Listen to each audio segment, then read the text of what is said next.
Listen, I don't think the car is hitting its performance targets right now. We really do have to find a lot of improvement. Take a look at the report and we'll talk about it later, okay? Well, seems like Chris isn't very happy with proceedings. Given that we won the last race, I think we're in a pretty good standing. Welcome, guys, back to career mode. This is the Canadian Grand Prix. A bit of a break I've had. Being distracted very heavily with 2 league races, which I prepared fairly heavily for, so apologies about that. But as you can see there, we won the last race in Monaco. Development-wise, we've done nothing. Absolutely nothing. But that's okay. We've been working a lot in the background to do some discount upgrades, and thankfully as well, McLaren have made no progress as well. So we can take that as one of either 2 ways. McLaren are running out of upgrades to do, or B, they are building to something massive, possibly halfway through this series. But yeah, here we are for qualifying. You can see there I had some lag issues going through turns 2 and 3. My PC wasn't running well that day. I don't know if it was my PC or if it was the game, but either way, it was very frustrating for me nonetheless. But we glide through Q1. I think we glide through Q2 as well, despite those lag issues. It kind of affected my lap a little bit. We were able to squeeze through on just the 1 lap, so that was fine. But as we headed into Q3, it looks like we have some weather that is going to interfere. You can see light rain heading our way in 5 minutes. So we've literally got to get out on the track and set a time ASAP. Normally in these kind of scenarios, the person who sets the first time will be on pole position. And it looks like Fernando Alonso is the first person that set a time. So how typical is that? But as we go through the first sector, 2 seconds down. 2 seconds down. That is pretty depressing. And then we go through sector 2, 4.6 seconds down. So we're not going to be getting pole position today. We're not going to be getting anywhere near that today. It might well be last place. If we go through the final corner, it's all about surviving and actually getting a time in, because you never know where we might place. It's actually P5. That was a lot. Wow, I wasn't expecting P5. I was like hoping to sneak maybe 1 or 2 positions just inside the top 10, but the fact that we got 5th there is actually really surprising. So Fernando set a time at the very start of the session, probably before it even started raining, to be honest. But the rest of us, we really struggled. We really struggled. Stoffel Van Dorn's 6 seconds away. We're 5.5 seconds. And then you got the likes of my teammate Ricciardo, 7 seconds back. And then Sebastian Vettel not getting a time in at all. So that is the grid for the Canadian Grand Prix. Pace-wise, I think we're very level with McLaren. The times that I did in Q1 and Q2, there was still a lot more potential in those laps that I did. So hopefully we can be in the mix, and I think there is the possibility of doing a 1-stop today. So we'll see if that strategy can work out for us. The AI might opt for a 2-stop, and if they do, we're going to be well and truly in the game here to win this Canadian Grand Prix, as long as we get through the first stint without any issues. But that's qualifying P5. Could have been a disaster, but it really wasn't. So let's go to the race.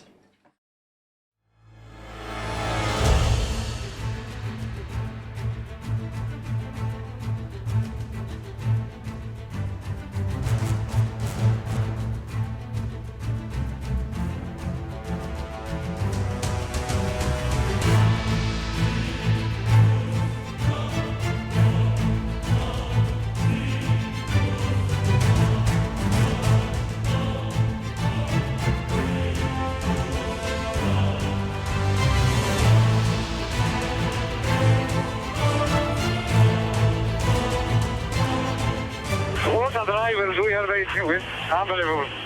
Poor guys. If we keep up this level of performance, I think you'll be promoted to #1 driver. So let's make sure we get a good result today. Thank you very much, Jeff, and welcome to the Canadian Grand Prix. We're on the grid now, starting in P4. Fernando Alonso has a 10-place grid penalty for, I don't know what, probably a gearbox. So he's starting from 11th place, meaning we have a Force India 1-2 on the grid. And as you guys know, Force India are absolutely OP in a straight line, and they're going to be best placed to win this race. We also have some rain as well coming towards the end, so we'll see how that goes. But yeah, very exciting time to this race. We can get some big points on Fernando. I think the gap is 7 points or something like that, so a good result today, and we could well be leading this championship after the dominant strangle that the McLarens have had. on this entire grid. So getting ready to grid up now. I think we've got Stoffel Van Dorn starting right behind us in P5. So he'll be looking to take some points away from me too. 5 red lights. And away we go for this Canadian Grand Prix. Really nice start up against Lewis Hamilton. Perez gets an absolute shocker there, and it's going to be 3 wide as we head into turn 1. I am in the middle of this Mercedes-powered sandwich, and we grab P3. That's a strong start. Well done. Thanks, Jeff.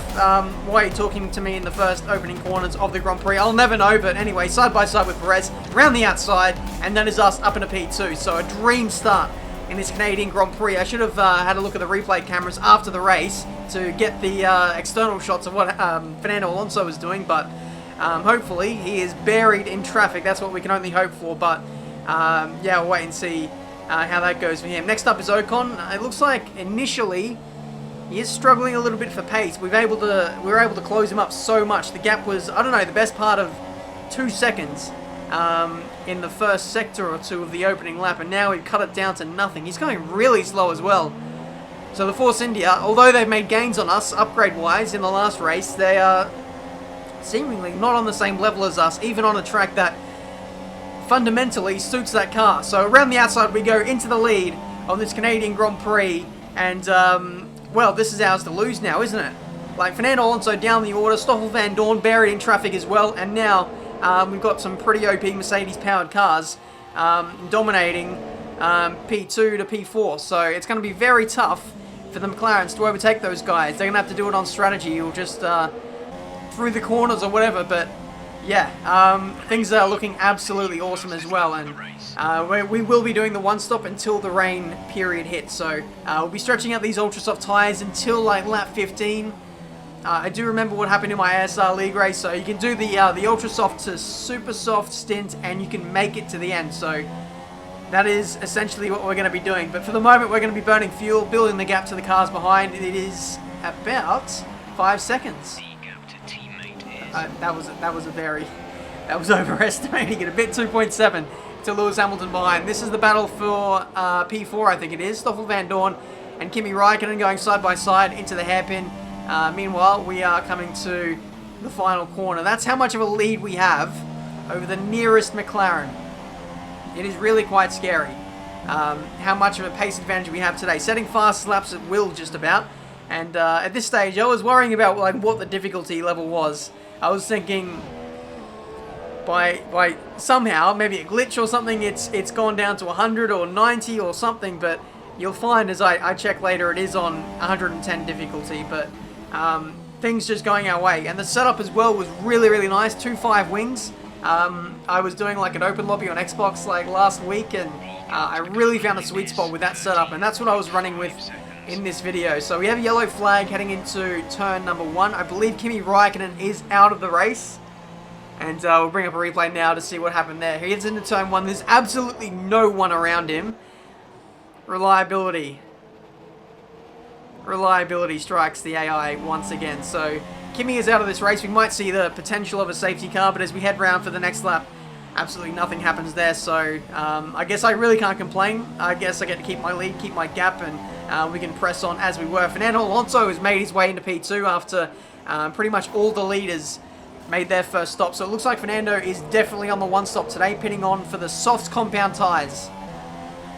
Interesting choice. You can definitely make it to the end on supers from here. This is where I checked the difficulty, because I had a lead of like 20 seconds. I just couldn't believe my eyes. 110 difficulty, simulation damage, strict corner cutting, as hard as it gets. And we're winning by this much in a Red Bull. This must just be a weak track for the AI, or we're just driving really well. I have been doing really well in league races lately, so maybe that's what it is. But anyway, lap 14, I think we're coming into the pits now to fit on the super soft tyres, and as you can see, there is absolutely no one around us. We've got the entire back straight before we even see a car, and that is Hamilton. So it's just absolutely mad. My luck in the last few days has been absolutely incredible. I did well in the league race that you saw yesterday. I did well in the other league race, which hasn't been uploaded yet, and look at this, we're absolutely dominating this race, as well with Monaco as well. So 2018 has just been an absolute banger for us in terms of just results and doing well on track. But again, fastest up at the Grand Prix, 1 minute 12.4. At this stage, we are managing the gap to the end. waiting for that rain to hit, which I think is only like 10 minutes away.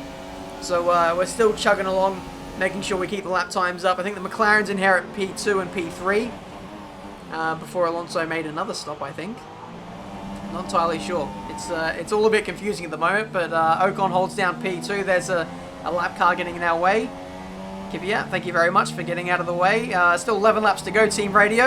Let's be mindful of the conditions. The track is getting wetter. Recommend you stay out for now though. We'll be much slower if we move on to inters this early.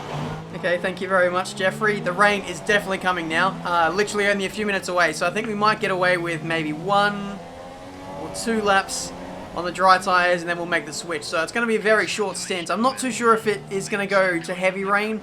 I think we might run out of laps before that actually happens, but as we focus on now the McLarens, this is Stoffel Van Dorn with a right rear puncture. I mean, honestly, today, it can't get any worse for the McLarens today. It's absolutely ridiculous. Here's a replay of what happened just after we saw Stoffel.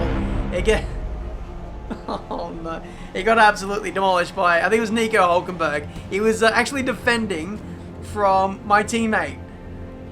And in doing so, he's completely battered Stoffel Van Dorn. So, I mean, I don't know how Stoffel is actually still in the race as well. That was quite the shunt for Nico.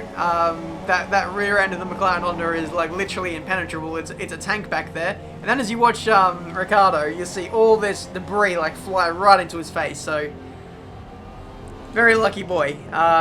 Maybe that's where Halo is needed, but yeah, Hülkenberg is out of the race. We're just about to switch to intermediate tyres, but this is the carnage of what happened. I had to get this up on photo mode. I love this feature of the game, by the way. You can just see all the carnage that has ensued, and Stoffel's car looks just completely intact. Like, what is going on there? The damage model, I mean, it's completely inconsistent sometimes.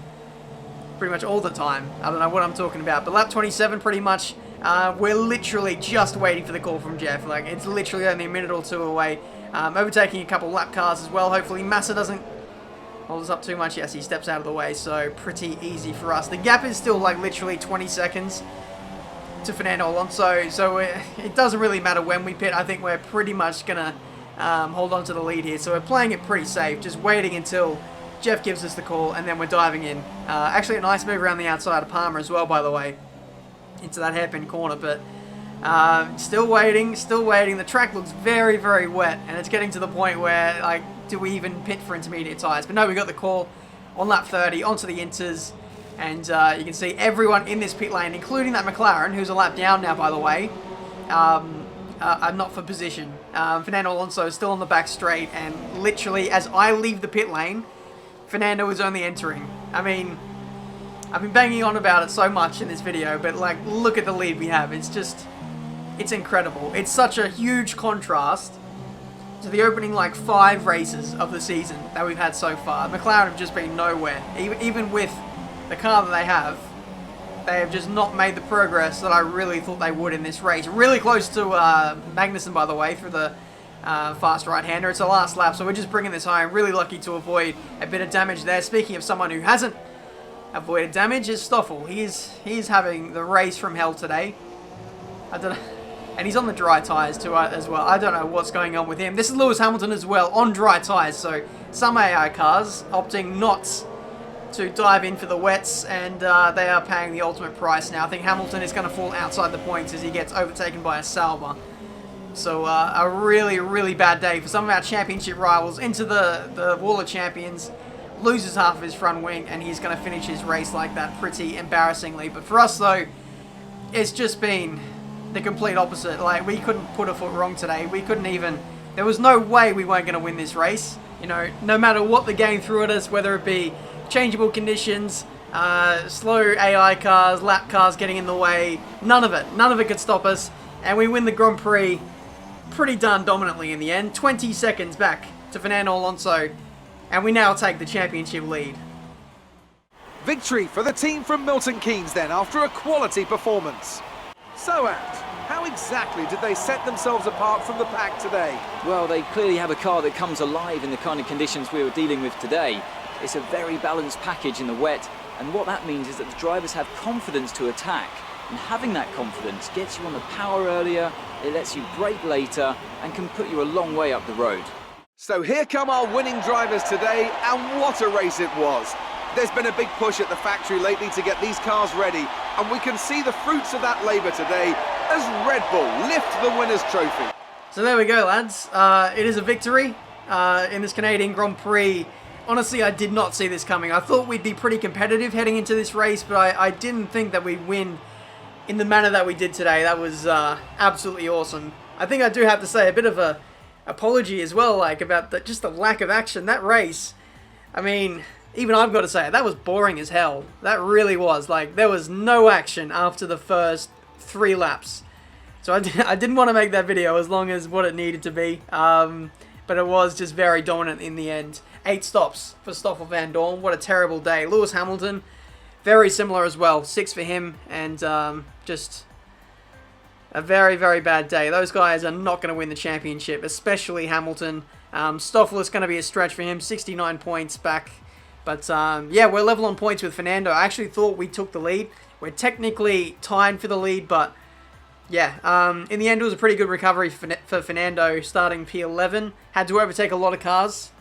Did the job that he needed to, and in the end he gets 18 points. 28 points back in second for the constructors. I don't think we'll take McLaren there, but we can at least give it a shot. At least for the drivers, I think we're a pretty good chance of getting that now, especially now that we've got a rear downforce upgrade heading our way for the next race, which I believe, oh, I always forget. I think it's Baku. So we might see a contrast to fortune in that one. I think it's a pretty tough track for players to do well up against the AI. So we'll see how it goes. We'll run a very OP low downforce setup that I've been running in league races lately, and we'll see if that works out for us. But guys, that has been this video for today. Leave a like if you enjoyed. Subscribe to the channel if you're new. I see plenty more F1 2017 videos. Sorry about the lack of career mode.